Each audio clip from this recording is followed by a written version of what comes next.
Big Red 310s here again. It's a little late. I'm a little tired. With 2 Chikara reviews. We Must Eat Michigan's Brain and Faded Scars and Lines. Overall, I'd say so.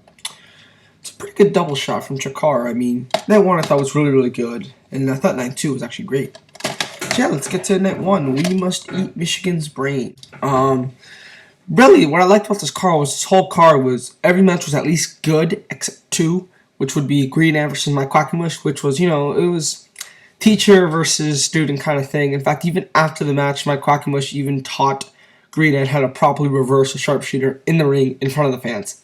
It was just submissions back and forth. It was like 6 minutes, 2 1/4. Delirious Ultramantis block just for storyline purposes. Made sense. Again, really short, 2 1/4. Now the rest of the card though, like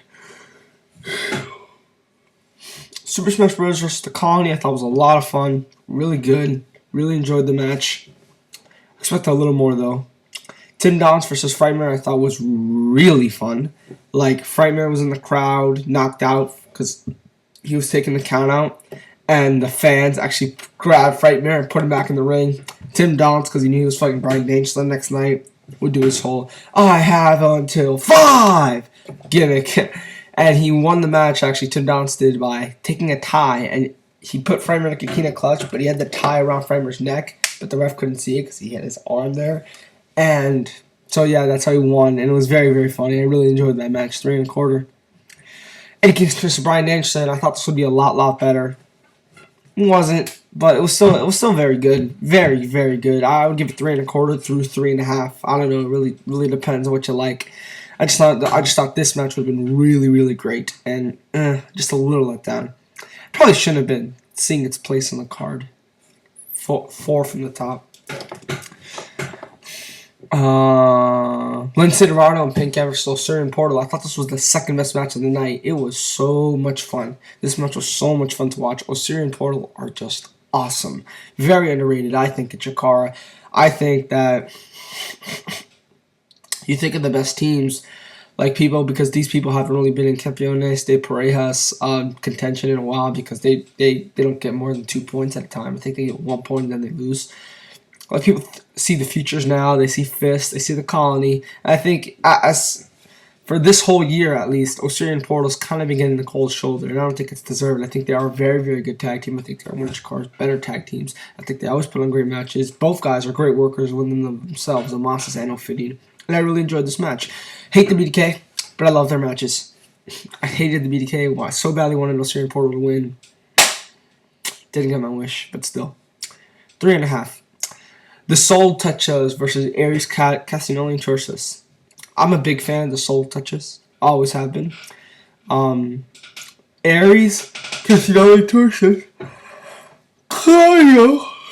Sorry, I'm tired. Claudio, in the match with Eddie Kingston and Brian Danielson, actually interfered. He tripped Eddie Kingston's legs. Brian Danielson gave him a small package and won. In this match, Eddie Kingston came down, distracted Claudio, and I was like, no.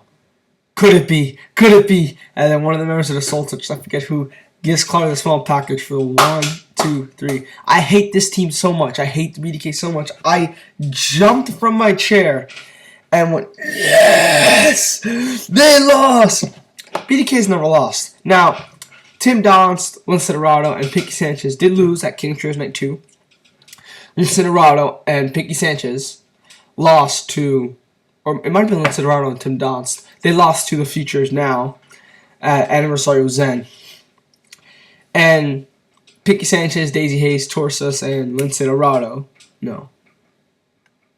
And Sarah Doré, Daisy Hayes, Pinkie Sanchez, and Torsus did lose to my Quackenbush, Jigsaw, and the Throwbacks. But this BDK team, Aries, Claudio, Torsus, any of the 3, they have never lost as the BDK. So this to me was a huge deal. Them losing, I was going insane because I always want them to lose in every match they're in because this is the team I hate the most.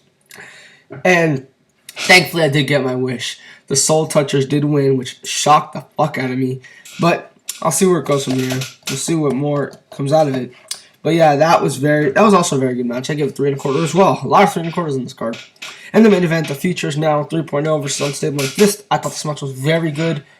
Borderline great. I think it was quite there. I don't think I'm just going to give it great because it was kind of pointless. It was kind of like, okay, here's your main event. Now, if it was the features, if it was 3.0 and Osirian Portal versus Unstable and F.I.S.T, it would have made a lot of sense. But the features now is main eventing the next show, so I can understand why they're here. And this did make for a very, very, very good main event. I gave it 3 3/4. I really, really enjoyed it. Borderline great, not quite there. So overall, I'd give the show 7.75. There's one really good match on here with being the main event, and a lot of very good matches on here. A lot of good matches on this show. You get a lot for your money's worth. And it's also a very fun and very enjoyable show to sit through. I might give it an 8. I enjoyed it so much. I might rewatch some of the matches, actually, just to have more fun. We must eat Michigan's brain. You can see Shawn of Honor. Wait till Tim Donst puts Frightener in the crowd. You'll see Shawn of Honor right there.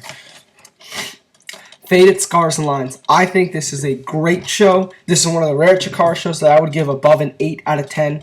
I thought this was a great, great show, and I do think everyone should pick this show up. What's so amazing about this show? I actually took notes.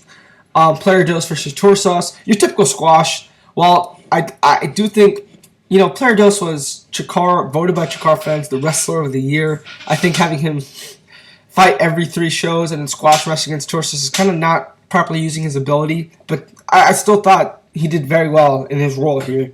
Made Torsos look very good. Very fun match. Probably Torsos' best match in Chikara singles match. I don't know. Well, there's not many, but still, 2 1/4. The Colony versus the Soul Touchers. Not as good as the Soul Touchers versus the BDK, but still very, very fun. The Colony got jealous that the Soul Touchers had their own like, I don't know what it's called. They all put their hands in the middle and they said a bunch of words. So the Colony did their own. That was funny. I gave it 3 1/4 as well. I really enjoyed this. F.I.S.T versus 3.0. For those who say that Chikara has no storylines, get out of the way, son.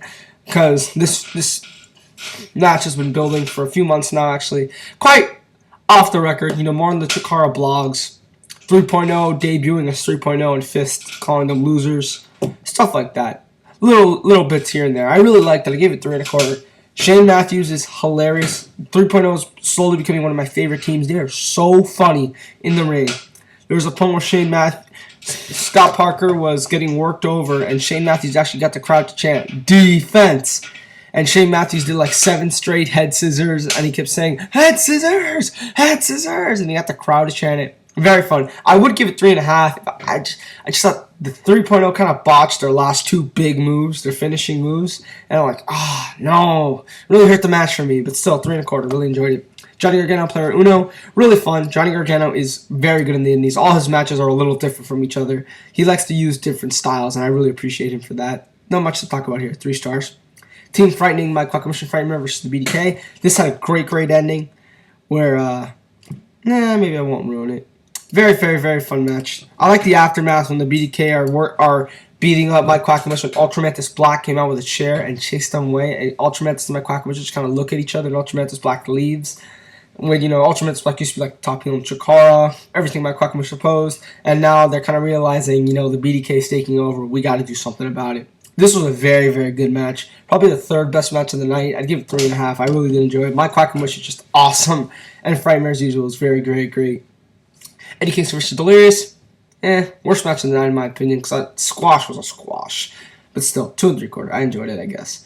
The Unstable versus Osirian Portal. I was really looking forward to this match. While I do think their match at Whit Verve and a bit of nerve is overrated by Chikara standards, I was really looking forward to this. This is the biggest, just the most built storyline Chikara's had this year besides BDK. And they built it up every show. Or Unstable looking like they might break up, they might turn. And they had a very, very fun match. I almost gave it 3 3/4. Not quite there. I think I'll stay at 3.5. Although I really did like the aftermath of it. I might bump it up to 3 3/4. I'm not sure yet. It's close. Very fun match. Osirian Portal, like I said, awesome. Vince Gerard and Stigma get a bad rap on the indie scene, but they proved in this match that they are very athletic and they are very good wrestlers. If you still think the Unstable sucks after watching this match, I don't know what to tell you. Because they pulled off a lot of moves I've never seen them do before. I want to go to the main event first. BDK versus Futures Now. This was a very fun Campeones de Parejas match, but it was really short. It was only like 12 minutes. I thought it could have gone a little longer. The drama was there. It's almost exactly like their match with Incoherence, but not as good and not as long. And Derek Sabato wasn't there. That kind of, you know, lowered it a bit, even though you had more. Also, Futures Now, you knew wasn't going to win. You know they had no chance of winning. I mean, maybe a little towards the end, because Chikara's that awesome that they get you to believe in a match, even though you know, as a smart, they have no chance of winning. Towards the end, I did kind of think for sure they would get a fall. I didn't think they would be swept, but they still did lose. It was still a very, very, very fun match. I really, really enjoyed it. I would give it 3.5. Maybe not as great as a main event, but hey, I just thought it was a little too short. Next, we had and also we had the match of the night, Bryan Danielson versus Tim Donst. I heard a lot of great things about this match. This match is very, very good. I would give it 3 3/4, but I'm giving it 4 stars just because of all the stuff Tim Donst did with Frightmare the night before, the blog Tim Donst wrote about how Daniel Bryan's this NXT loser, the promo Tim Donst cut before this match, what he said after this match. It all just made the crowd was really into this. I missed this from Bryan Danielson. I missed this for a while. I'd say this is Tim Donst's best match ever from what I've seen, and Danielson's best match in months. This was a very good to great match. You can give it 3 3/4, 4, depending on what you like. I would give this show an 8, 8.25. Great show. And I give this 7.75. Pick them both up. 3 through 10. I'm out, guys. See you.